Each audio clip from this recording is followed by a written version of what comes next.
I'm Carol Klein, and this is my home Glebe cottage. When I'm not presenting or writing about gardening, this is where I spend most of my time, and where I've been honing my horticultural skills for 40 years. Whether you've got a spacious plot, a tiny patio, or a few window boxes, there's nothing more exciting and satisfying than creating your own garden. From basic to more advanced techniques, I believe anyone can learn how to do it. Whether you're a complete novice or an experienced gardener, I want to help you develop the skills to make your garden grow. I'm ready. Are you?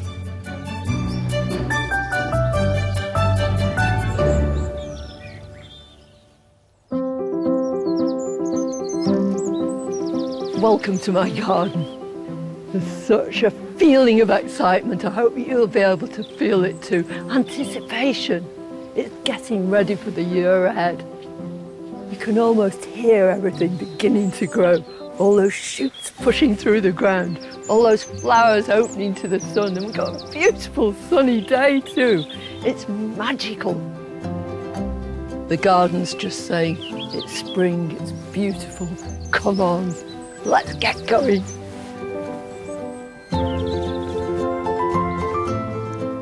One of the great things about this time of the year is that you can really appreciate the bones of the garden. There are no leaves on most of the trees, and you can really see their structure, and you can see right out into the wider countryside too. You can even see a few deer if you're lucky. In the brick garden, there are euphorbias showing this bright lime green, and alongside them, camasias, just glimmering with a first hint of blue. And in all my pots where I plant my tulips, everything's beginning to happen. The veg garden's looking neat. It's just standing by for action though. I can't wait to get stuck in, sowing seeds and putting out little plants. And down in the pond beyond the potting shed, lots of things are starting to happen. There's loads of leaves clogging it up and I need to give it a spring clean. I want to make sure it's truly wildlife friendly.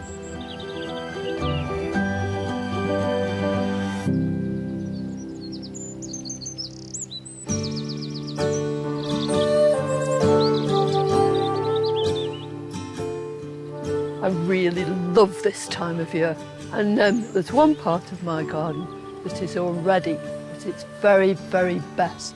There's never a better time to see it. It's the woodland garden.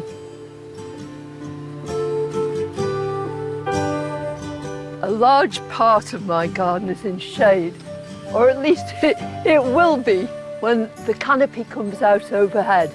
All the leaves fill in and this becomes a very green and shady place.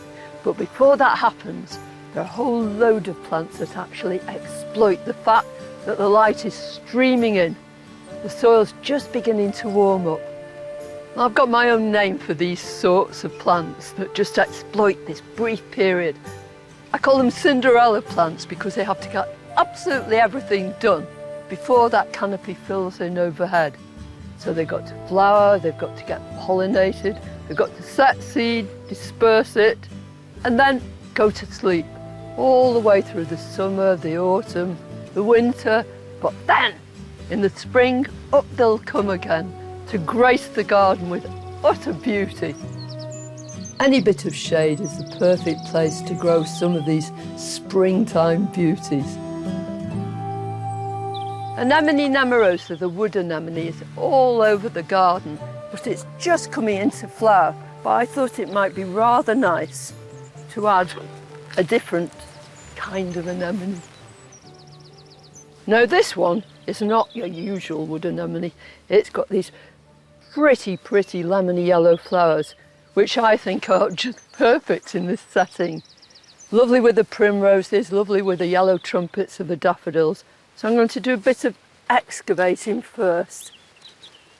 And this soil is riddled with roots. Lots and lots of them.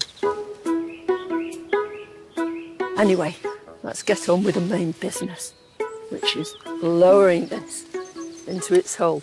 I'm not adding any kind of compost or anything at all to this because these plants prefer this kind of soil. It's leafy, it's lovely, it's quite light compared to a lot of my soil. You can even put some together in a pot and make a spring shady planting. One favourite flower of mine epitomises spring.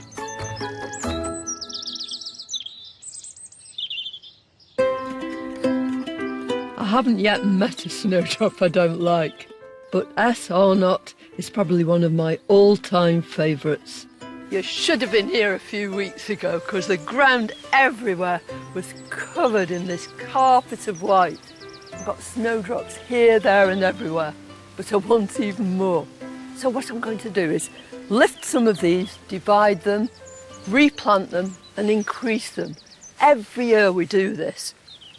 Well, although snowdrops will spread themselves, in a garden they tend to get very congested and it's a really good idea to dig them up. And they're really quite deep. And even in a tiny clump like this, you can see I've got several bulbs. As well as increasing your stock of snowdrops by doing this, you also make sure that these clumps maintain the vigour, because if they're left in one place, then eventually they're going to push themselves up out of the ground. And that means the flowers will be smaller, they won't be nearly as good. Now, if you have no snowdrops and you're going to buy some, then you order them in the green. And this little bundle will come with these strange green shoots and little bulbs attached. But you'll have exactly what I've got here.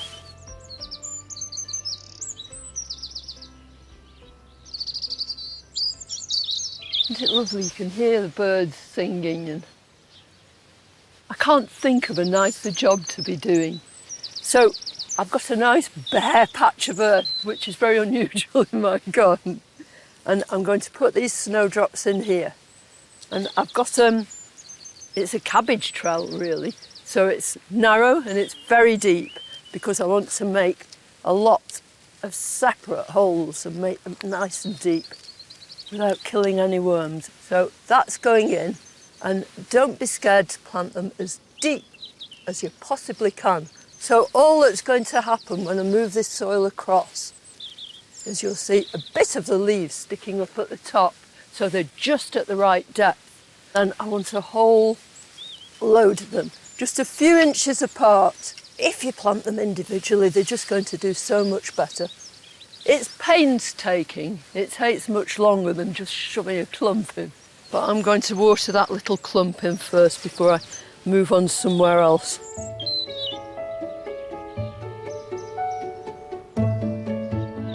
And then it's a waiting game. I love making more from the plants I've got. Dividing snowdrops is such good fun. But it's also a wonderful time to appreciate what's coming into flower right now, both in the garden and in the countryside.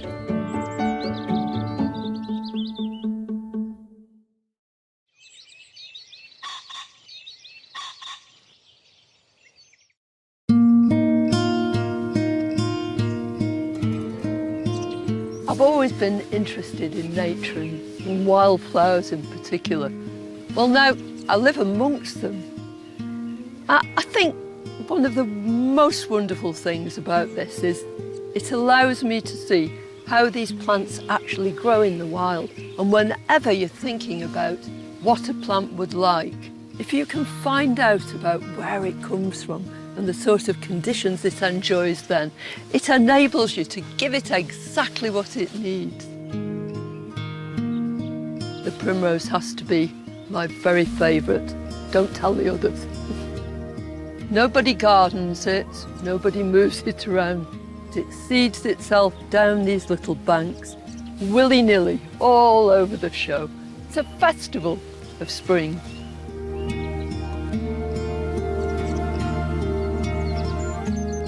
But you can bring the magic of primroses into your own garden by buying plants or growing them from seed. Gradually, I've introduced them. I try and place them where they look au naturel, right up by the hedges and, you know, in these little corners. Sometimes they seed themselves all over the show in the most unlikely places. But sometimes even these carefree beauties come under threat. Look at this! Look what the pheasants have done. Oh, they've pecked all the flowers off this first clump, and they were beautiful. I've been longing to show you these. I love having birds in the garden, but when I hear that pheasant, I just know I've got to watch out for my primroses. So how do you increase it? You just divide the plants, and that's what we did way back when the flowers were on the wane last year. Pulled it apart, replanted it, and then they found their final home here. But wait until you've enjoyed that flower, because this is their moment.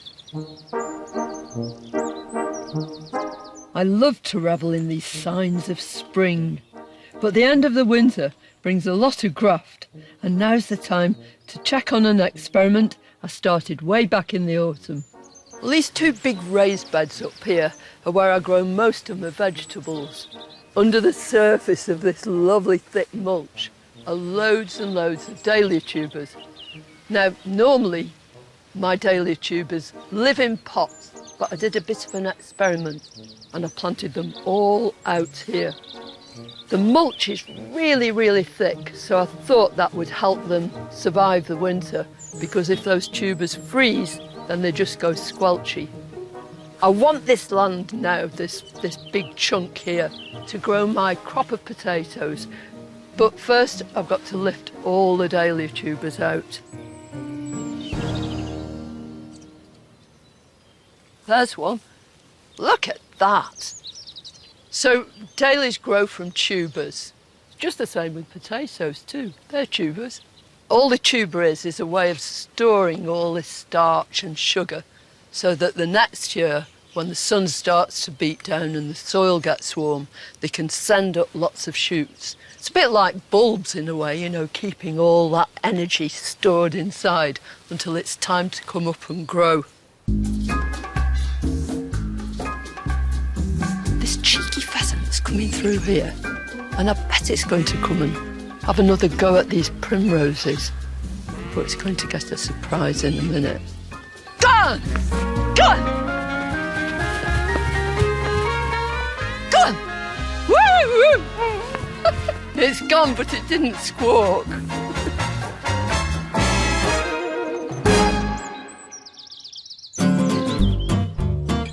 Whether you lifted and stored your dahlias over winter, or kept them under a thick compost duvet in the garden like I did, it's time to wake up these sleeping beauties and get them growing again for their flowering in late summer and autumn. It's a beautiful day, just a perfect day for potting up your dahlias. Well, I've lifted all those tubers from over there, and this is a great idea if you haven't got a garden. Just inspect your tubers, whether they're from a packet or from the garden. There's a rotten one there, so I'm just going to take that out completely. Just check and make sure they're still firm and succulent, because you want all that energy to make your plants grow later. I've got a lovely terracotta pot here, an old one, and it's got crocks in the bottom because they love good drainage. And then the other thing they want is really good compost. So put a goodly layer in the bottom here. What am I doing? And then just nestle your tubers down into the top of the pot like that. And then make it central if you can. And then just start adding compost. Now at this stage, I'm going to cover the tubers completely. But I want the top of the crown, where the stems are going to come out, to be just below the surface of the compost. I want to be able to see these little shoots protruding there. So that's last year's stems, and that's where the new shoots will come through. So I think we'll put a bit of grit over this anyway, because it makes a nice noise apart from everything else. And this will make sure that when I water these, even if I overwater them a bit, the water will drain through and the crown won't rot, because that's what you must ensure against. So grit on the top, and I'm going to give it a thorough watering. And then when these dahlias start to grow, I'll give them a bit of liquid feed, organic, and it'll give them just that extra energy to boost the size of those flowers. And deadhead frequently, that's the trick. And that way you'll ensure that your dahlias go on giving you all that bloom for ages and ages.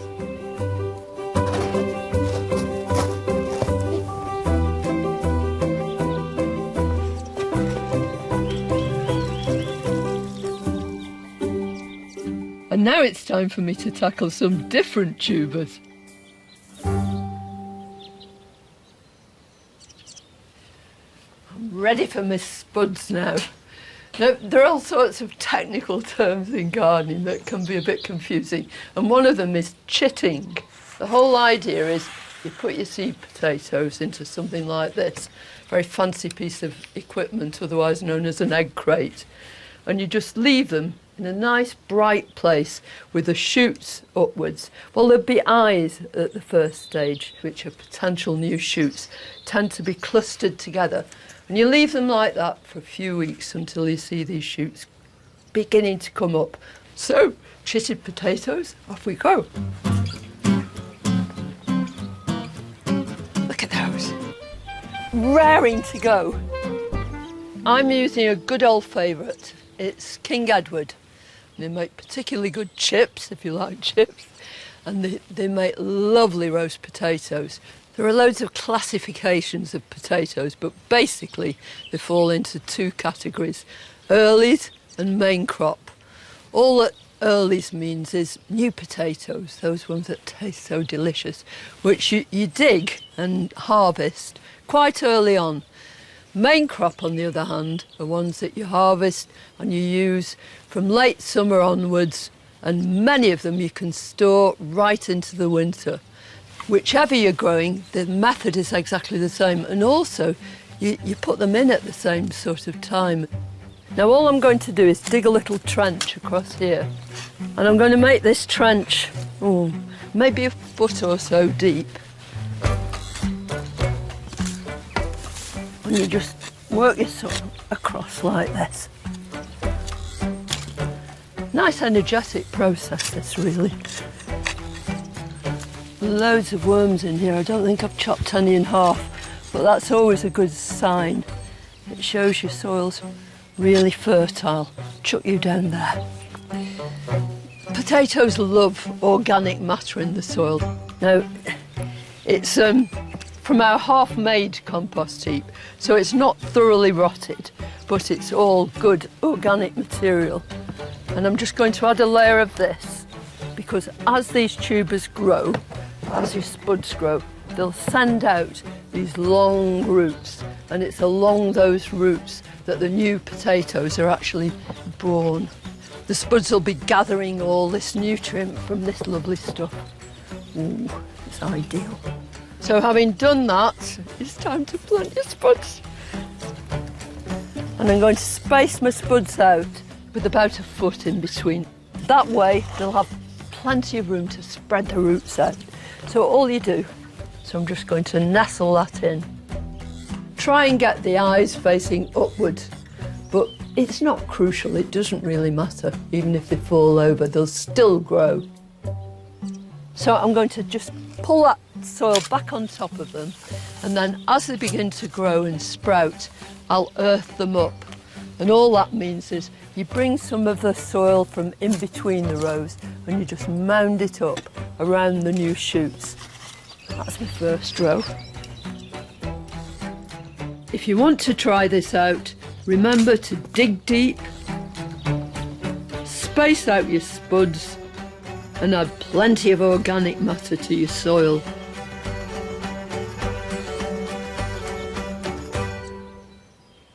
You don't have to have a garden to be able to grow potatoes. It's really good fun to grow them just in a pot. I've filled this with, well, I've half filled it, with old compost. It's ideal. And I'm going to plant 3 potatoes in here. So these are they. So in they go, right into there. And I'm going to just push the compost over. That's a good size for a seed potato. You don't really want them too huge. And then just tuck them all in so you can't see them anymore. As those shoots start to emerge, then you bring more compost, put it in, right up to the top of the shoots, and then they'll come up further and further and further. And in the end, this will be brim full of compost, and your shoots will be up here somewhere. But these you'll harvest about 3 months or so from the initial planting. You tip the whole lot out, and there will be your treasure, all these beautiful, beautiful new potatoes. Woohoo! It's almost as though it had happened already, but I've got a vivid imagination. The potatoes are planted. Next, I can engage in my favourite activity, sowing seed.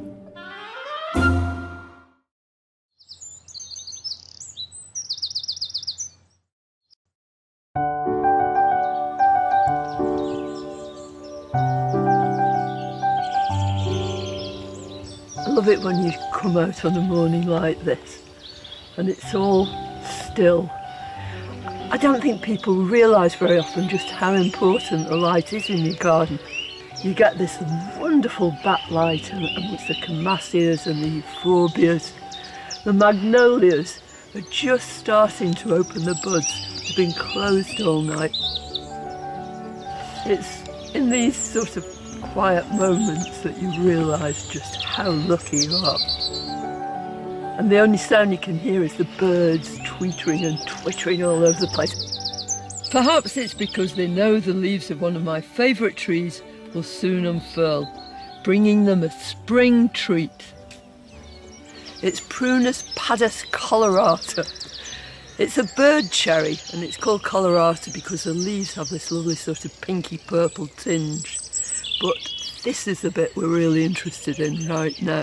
Can you see these tiny little spires of close-packed buds? Well, in a couple of weeks, they'll have burst out. The whole tree will be covered in tiny, dainty pink flowers. It's the most popular tree in the garden with the birds, and I think it's because you get aphis on these new leaves. The birds move in and they feast and feast, and you can hear sometimes the whole tree is a twitter.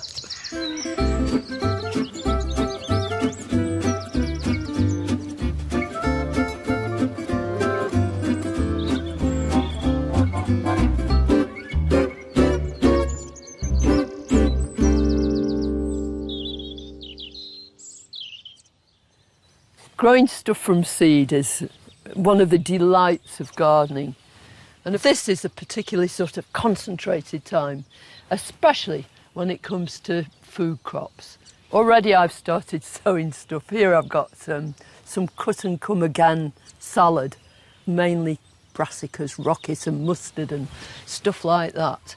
And I'm going to sow in here some other different salad leaves. The salad that's going to grow from these is nothing like that stuff you get in bags from the supermarket. It's totally different.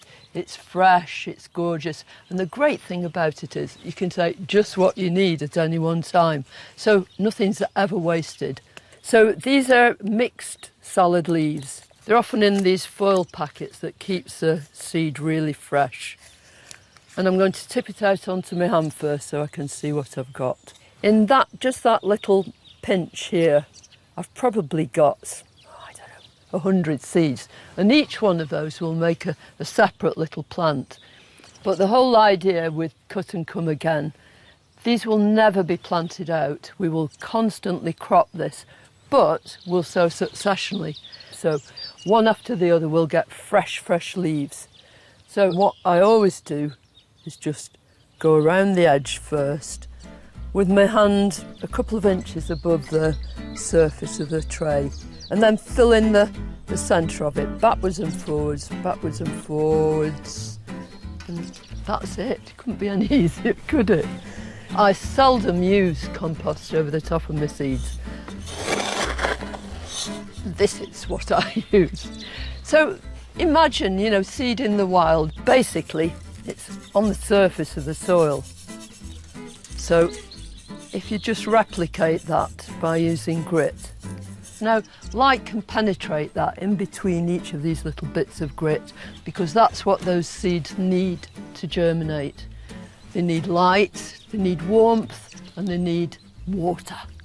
And I'm going to press these down with my good old presser board, which is now, I think, reached antique status.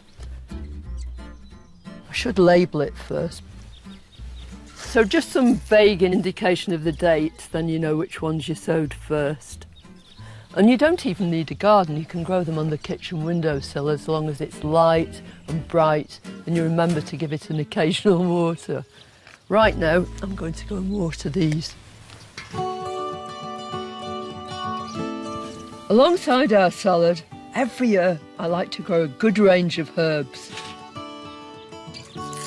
We're going to sow parsley sparsely, so we want not too many seeds at all. And you can actually, if you sniff this, you can smell the parsley. It's lovely. So the reason I'm sowing my parsley sparsely is because eventually I'll be actually lifting each individual plant out and putting it into a separate compartment. And if they're sown too thickly, then I'll disturb the roots too much when I do separate them. So that's ample. More grit right over the top of there.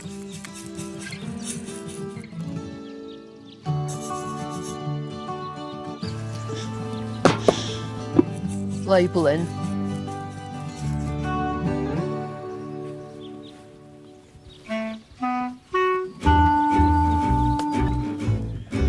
Once I've watered the parsley in the usual way, I pour some just boiled water into my watering can. And then I sprinkle the top of the trays with it. It might seem an odd practice, but it speeds up germination wonderfully well. I don't just buy seeds, I love collecting my own. Come on, Fee.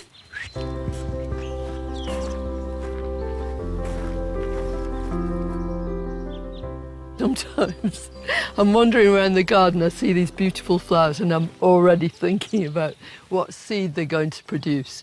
Well, I've got loads of seed here, just examples of the stuff that I collected last year. You do it right the way through the season. But the thing I really want to sow straight away is Ammi majus. I'd already sowed some early on, and those are the plants right in the front of this tray, the only ones that survived the ravages of mice who got into the greenhouse.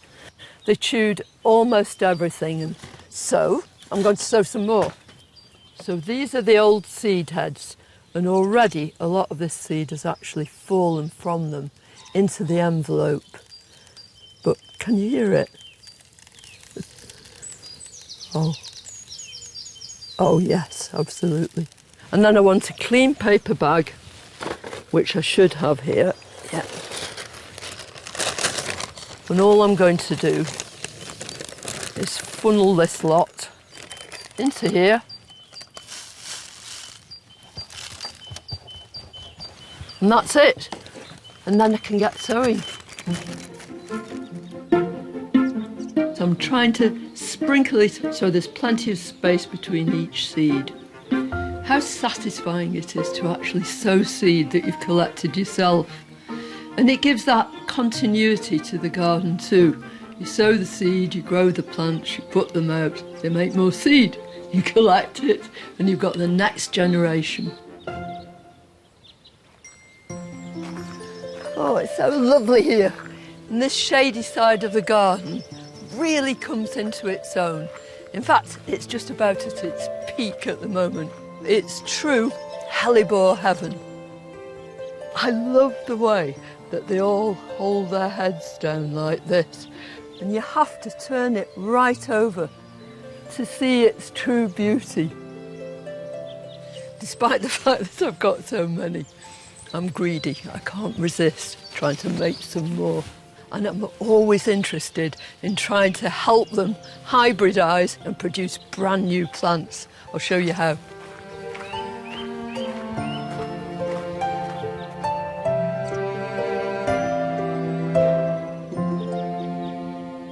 It's really simple, it's straightforward. You need a pencil and a notebook, a bit of some sort of twine and a pen with a black lid to move pollen from one flower to another. So the whole idea is that each of these flowers has both male and female parts. And with hellebores, you can see that the male bits, which are the anthers, bear lots and lots of pollen. And that gets ripe, that gets ready, long before the stigma, which is the female bit in the centre of the flower, is ready to receive that pollen. It's just a way of ensuring in nature that you get lots of diversity. You know, none of these flowers will be inbred because the bees will have moved the pollen from one flower to another, from one plant to another. But in this case, I'm going to move it. And this is the best thing. You just rub it on your knee and you turn your flower up, and inside this flower you can see all this pollen, and with a bit of luck there should be enough static there to just collect that pollen. It's very visible, it's pale for a start, and you've got a dark pen lid, and that's enough. So I'm going to find my next plant. Woo.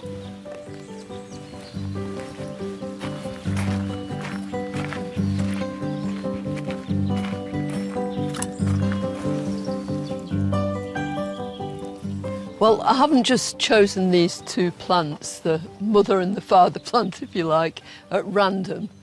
When you're doing this, it's really worth trying to find parents whose qualities you really appreciate.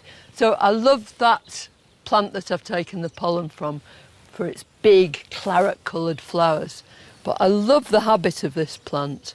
It's got real vigour and it's a beautiful shape. So I've got one nice bud here. You just pull the petals back slightly. Now this flower has no pollen yet, and I'm going to move this pollen and just gently wipe it on that stigma.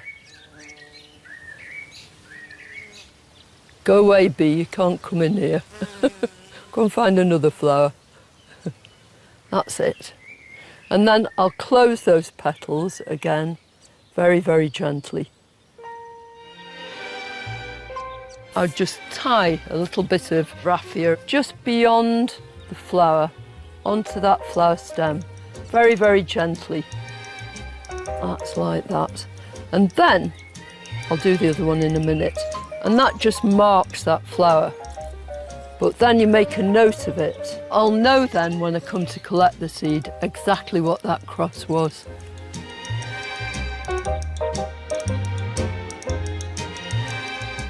It'll take a month, a couple of months before that seed is actually set and ripe. And you know it's ripe when these seed pods just start to open. Then you've got to move in rapidly, because if you don't, you'll find all your seed just underneath your plant and you will have no idea which is the one that you pollinated. So collect the whole seed pod, the seeds will drop down inside your envelope, and then sow them as soon as you possibly can. I think part of any kind of hybridising, anytime when you're trying to produce your own plants, is selection too. It's knowing what's, going to make a beautiful plant, but you won't know that until the second year when they actually start to flower.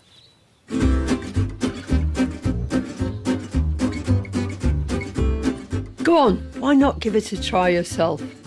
Carefully collect some pollen from a flower on the first plant and transfer that to a flower on the second plant. Mark the flower you've pollinated really clearly, and later on you can come back and collect the seed. Before you know it, you'll be able to sow your seed straight away and start your brand new strain of hellebores. Next, a real treat, planting some brand new hellebores.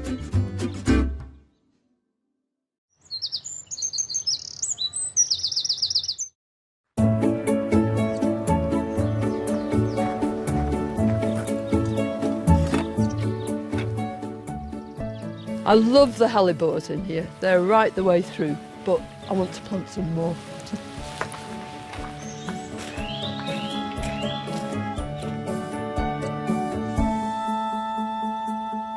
I'm going to plant new hellebores and I'm going to plant some pulmonarias as well. This soil is pretty good, but as I'm planting these, I'm going to incorporate a bit of this lovely stuff. This is straight off our compost heap. You can almost feel how sort of strong it is and how it's going to help these plants grow brilliantly well. So, I mean, even in a little garden, it's so good to use all your waste material and keep it going. And it helps regenerate the soil. Just working this in a little bit here, that'll do. And now I can dig a hole.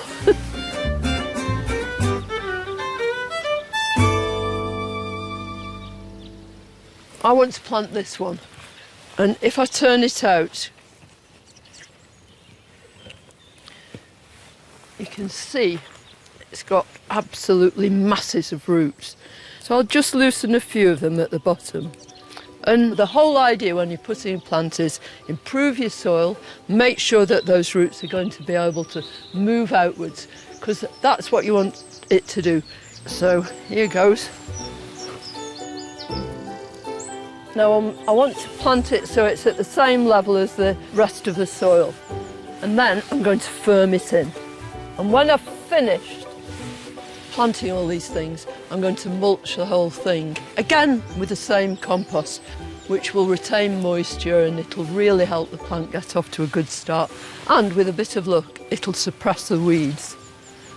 Right, that'll do for that one. This is Pulmonaria blue ensign. Now, pulmonarias belong to this big family of borage, but pulmonarias are probably the very first of a family to flower, right the way through from January, right until the end of May or so. But all these flowers are rich in pollen and nectar, so visiting bees are just going to enjoy it so much. There are lots and lots of different varieties of pulmonarias, but I think this is my favourite of the lot. It has particularly big flowers. It's just gorgeous. There! You look quite happy. I'll give everything a really good water when I've finished.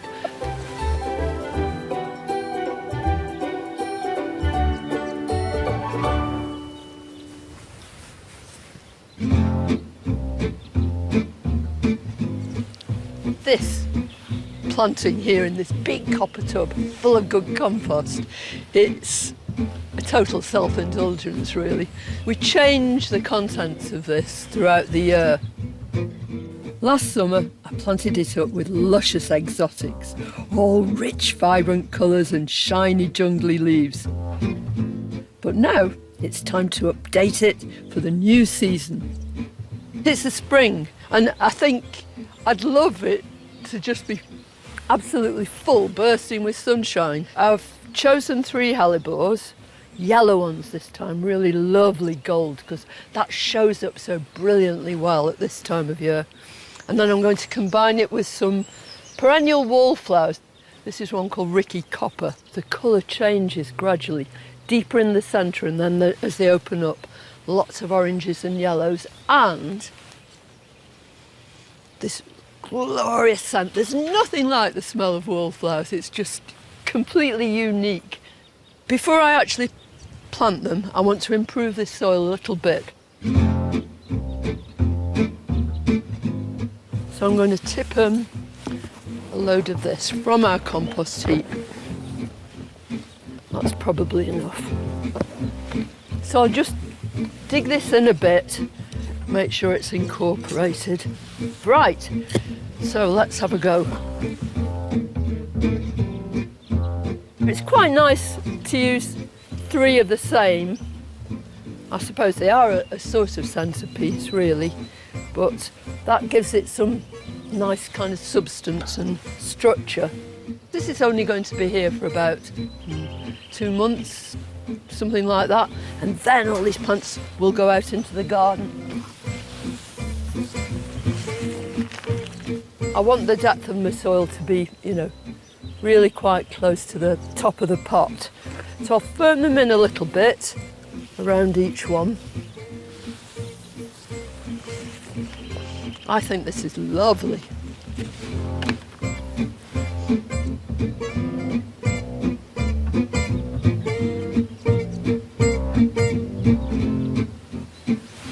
And then these euphorbia over there. And I fill in between. Those roots are just going to grow right out. I love this little viola. Isn't it pretty? It's called Copperfield, and it's just the right kind of colour to tone with this. But yeah, it's just right, that's just nestled in. Looks perfectly at home with all its bigger friends. So we'll have one in there and one in there, I think, because we want them just at the edge. There you are, you're right. So water well. Well, lots of gardening isn't about instant gratification at all. It's about putting things in, being patient, seeing them grow. But when you're planting in a container, a pot like this, it's a bit like painting a picture, except this picture's going to grow and change all the time. I think that'll do for now.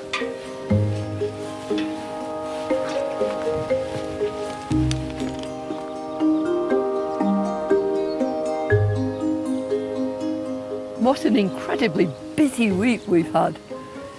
There's something about the colour and the scent and the whole feeling of this time of year that's just so magical. Well, although the weather's been beautiful, it can change at a moment's notice. But that's one of the excitements about spring, looking forward and not knowing what's coming. Next time, I'll be showing you how to make your garden more fruitful, with raspberries, gooseberries and rhubarb on the menu. And if a beautiful floral display is more your thing, then how about starting a cutting garden?